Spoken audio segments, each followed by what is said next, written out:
Magandang araw mga manay. Ako po muli ang inyong madiskarting nanay at ngayon ay tuturo ko sa inyo ang isa sa napakasimple, napakadaling gawin na orange mamon ordinary bread o orange moist cake bread. Ayan, so nasa inyo yan kung anong gusto nyo itawag. Pwede rin ang marble orange bread. Ayan, napakadali lang gawin, napakasarap, napakalambot. At syempre, pwede mo itong pagkakitaan dahil napakadali lang ng mga procedure na gagawin natin. At syempre, pasok sa budget yung mga sangkap na ating gagamitin dito. Kaya, umpisahan na natin. So, narito po yung mga kailangan nating sangkap. Unang-una, meron tayong third class na harina. Pwede kayong gumamit ng all-purpose flour. Ayan. So, sa third class na harina po, madalas talaga meron ito, hindi nawawala sa palengke. Kaya mag-check lang po kayo, magtanong-tanong kayo sa mga nagbibenta ng mga asukal. Meron po niyan, mantika, tanungin ninyo. Tapos, meron tayong wash sugar. So, sa sugar po, pwede kayong mag-adjust ng tamis. Depende sa panlasa ninyo ha. Pwede kayong magdagdag or pwede rin nyo itong bawasan. Meron tayong 2 piraso ng large egg. 1 cup ng tubig, 1 cup ng evaporated milk. Ngayon, kung nagtitipid tayo, gusto natin pang masa, gawin din natin tong tubig, then maglagay na lang tayo ng isang pack o isang pakete ng powder milk. Any brand po pwede yon. Tapos, meron din tayong coconut oil. Pwede po ang vegetable oil, pwede rin ang palm oil, pwede rin ang canola oil. Meron tayong baking powder, baking soda, salt. Ang gamit ko po ay iodized salt para mabilis matunaw. At itong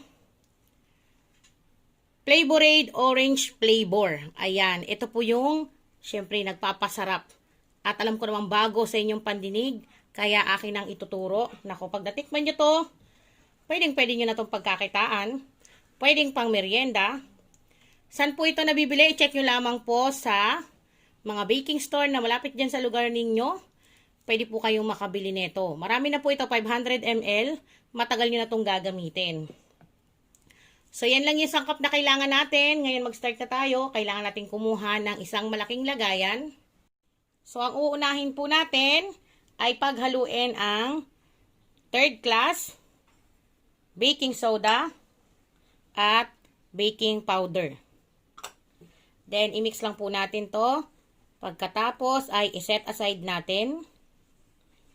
So, pwede rin nyo pong gawin yung ginagawa ko na sa isang lagayan lang. Tapos, lagay kayo ng butas sa gitna. Pero dahil meron ako itong nakareding lagayan at magandang paghaluan dahil malaki-laki. So, yan, tabi na natin. Ito yung ating malaking lagayan. So, dito naman natin tutunawin yung sugar. Kasi kailangan matunaw yan. Lagi nyo tatandaan, kailangan pong matunaw ang sugar bago ihalo sa dry ingredients. Yung ating salt. Tapos, isunod ang tubig. Ngayon, sa mga magtatanong, paano po gaano karami yung milk powder, ma'am? Kung papalitan ko po yung evaporated milk ng milk powder. Pwede kayo maglagay ng 2 to 3 tablespoon o 4 tablespoon na milk powder. So, nasa inyo naman yan kung gusto nyo mas marami. Mas masarap. Tapos, yung ating oil. Then, yung evaporated milk. Ayan. Tapos, haluin lang po natin hanggang sa matunaw, madissolve yung ating sugar. So, napakadali lang po nito mga mami. Pwede nyo po itong lagay sa cupcake liner. Pwede siyang maging orange cupcake. Pero, ngayon ito ay lulutuin ko sa isang pan para isang salangan lang. Then, i-slice natin. So, yan. Once na natunaw na natin yung sugar, napakadali lang, ilalagay na po natin ang dry ingredients. Yan. Tapos, gamit tayo ng wire whisk para mas mabilis nating ma-dissolve yung ating harina. Tapos, haluin po natin Huwag niyo po itong i-overmix ha. So, yan. Mas natunaw po yung ating dry ingredients.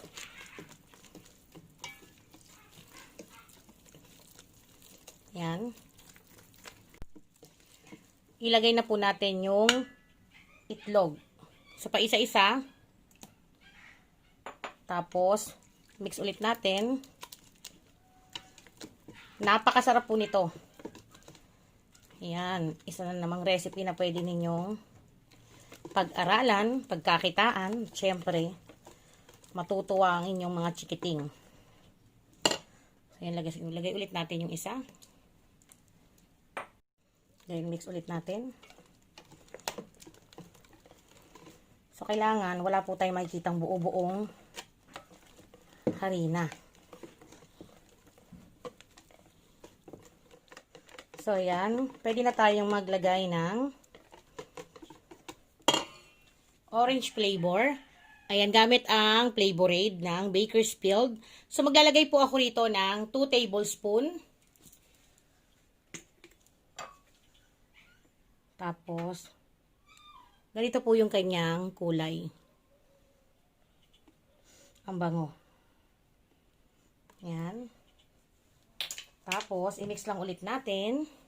Hindi na po ito kailangan pang paalsahin ha. Kailangan po nakapag-preheat na kayo ng oven na 170 Celsius ang init. At i-bake po ito ng 20 to 30 minutes. So, haluin lamang po. Siguraduhin po na walang buo-buong dry ingredients para maganda po yung texture ng inyong lulutuin. Bango niya. Yan. So, pagtapos ko rito, kukuha na ako ng pan na paglilipatan para doon natin i-bake. So, yan, okay na po ito. I-set aside lang natin. At kukunin ko na yung aking gagamiting pan. So, ang size po nito ay 12 by 16. Ito yung madalas na ginagamit sa brownies at pag-bake ng pineapple pie. So, napakasimple lang gamit ang brush at meron ako rito margarine. Kailangan natin itong i-brush palibot bago tayo maglagay ng butter ng ating orange mamon. Yung ating ordinary orange mamon. Ngayon, kung wala kayong makitang ganon, orange flavor, pwede naman kayong gumamit ng orange juice. Or pwede rin pong i-skip ninyo, palitan ninyo ng vanilla essence. Kaso, hindi na siya orange mamon. Ordinary mamon na yun. Yan, brush natin.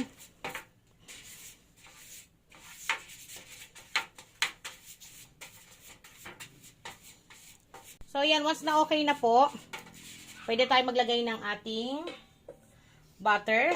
Pero hindi ko po ito uubusin. Magtitira ko dahil mag-a-add ako ng orange color para pan-design. So, yan.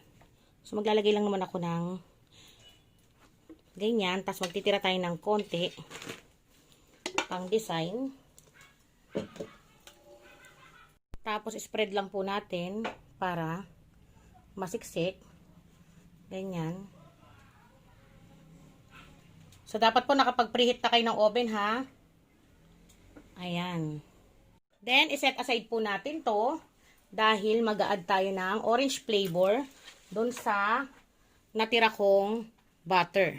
Ngayon, napakasimple lang.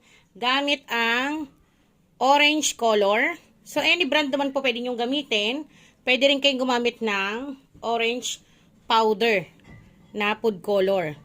Tapos, ang paglagay lang naman po, depende yan sa inyo. Tansyahin nyo na ayon dun sa gusto nyong kulay, tingkad na pang-design ninyo.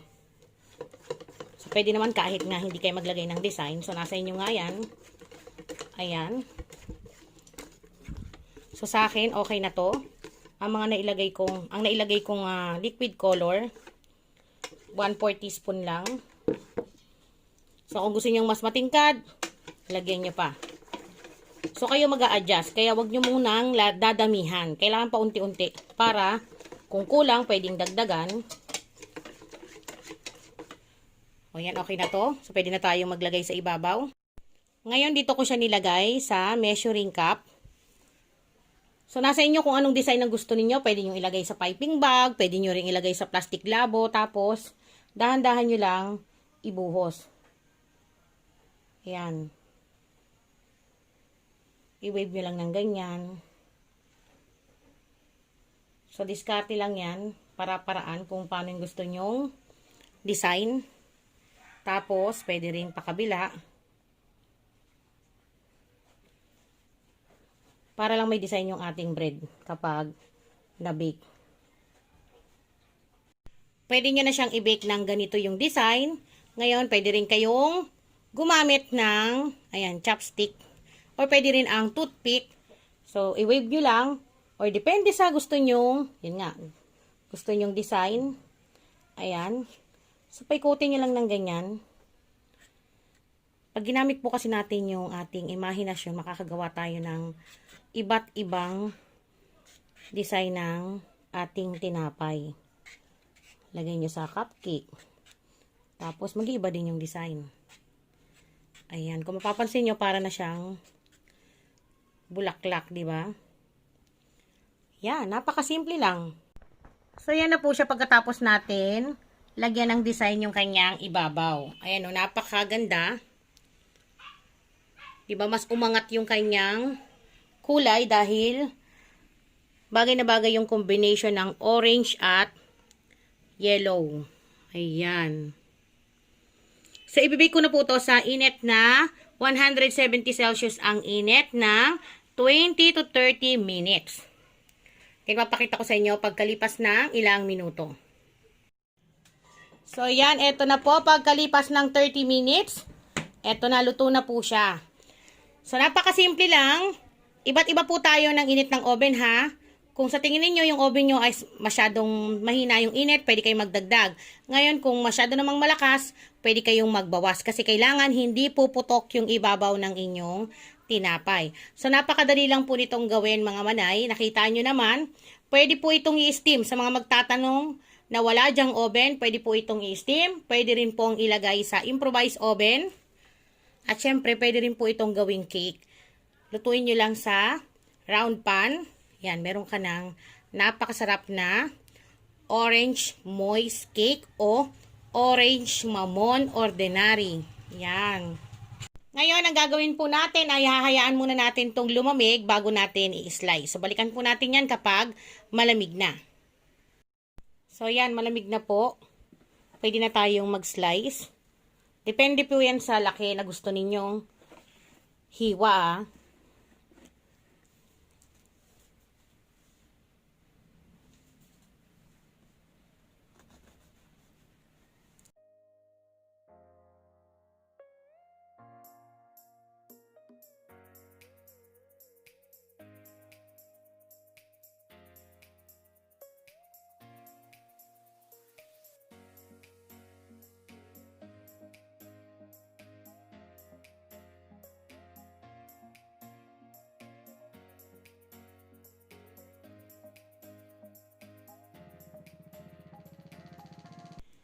So, yan. Ito na po ang ating homemade orange mamon ordinary o pwede rin ang orange moist cake. Pwede rin ang marble orange cake. So, kayo na yung bahala kung anong gusto nyo itawag dyan. Pero para sa akin, napakadali. Ayan, o, tingnan nyo. Ang lambot. Ang dali niyang, ayan, o, napakalambot. Kaya siya tinawag na ordinary mamon. Yan. Ang sarap. Ang moist. Tapos, lasang-lasa ko yung orange flavor na hinalo ko. Ang bango. Tapos, ang sarap ng lasa. Ngayon, inuulit ko, kung wala kayong makita, pwede naman kayong gumamit ng mga alternative na orange juice. Yan, pwede yan. Or kung ayaw naman ninyo na may orange, pwede nyo naman palitan ng vanilla. Palitan nyo lang ng 2 tablespoon na vanilla essence tong ating recipe. Pwede rin kayong maglagay ng strawberry flavor. Pwede rin ang ube. So, nasa inyo kung anong gusto nyong ilagay. Kailangan lang tayo maging creative, mga manay, para makagawa tayo ng napakasarap na pwede nating pagkakitaan, pwede nating pang merienda, pwedeng pang regalo, Pwede nyo rin nga po itong gawing base na cake. Lutuin nyo lang sa isang round pan. Napaka-moist po niya, promise. Tapos napakalambot. Ang sarap. In-slice ko siya ng ganito yung hiwa. Kung napapansin nyo sa mga bakery, di ba, ganito yung pag-slice nila. Mamaya ubos na po yan dahil ipang memeryenda namin yan. At napakadali lang gawin. Hindi mo kinakailangan tong i-rest. Diretso mo na sa pagbibake. Ang sarap.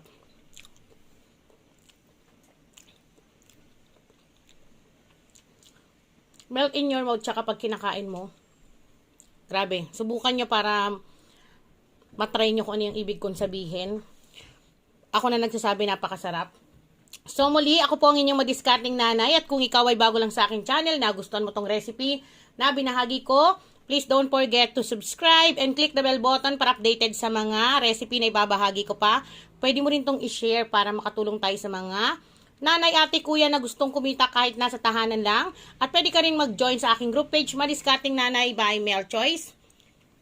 Ang aking FB page at ang aking group na Madiscarding Nanay Mel Choice. So ilalagay ko na lamang po dyan sa aking screen kung gusto mong ma-enhance ang iyong kaalaman, matutong kumita sa maliit na puhunan, kasama pa ang iyong pamilya, mga chikiting mo dyan. Pwede nyo tong gawin. Ang sarap-sarap niya. Ang lambot.